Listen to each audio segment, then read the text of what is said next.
صوبائی وزیر اطلاعات پنجاب عظمہ بخاری نے کہا ہے کہ ملک میں سیاسی مقاصد کے لیے سانحات کو استعمال کرنا ایک معمول بن چکا ہے۔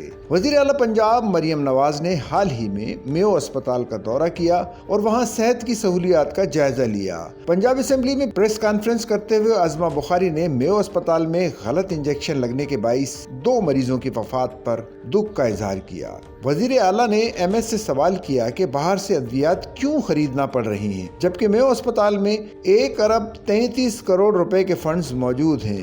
اسپتال میں 15 کروڑ روپے ہیلتھ انشورنس کے لیے مختص کیے گئے ہیں۔ اس کے باوجود مریضوں کو مشکلات کا سامنا کرنا پڑ رہا ہے جو کہ غفلت کی انتہا ہے۔ انہوں نے کہا کہ پنجاب کے ڈاکٹرز انتہائی محنتی اور دیانتدار ہیں، تاہم اگر کوئی غفلت برتے گا تو اسے کسی صورت نظر انداز نہیں کیا جائے گا۔ انہوں نے ڈاکٹرز کی جانب سے احتجاج اور ہڑتال کے رجحان پر تشویش کا اظہار کرتے ہوئے کہا کہ یہ ایسے اقدامات عوام کے لیے مشکلات پیدا کرتے ہیں۔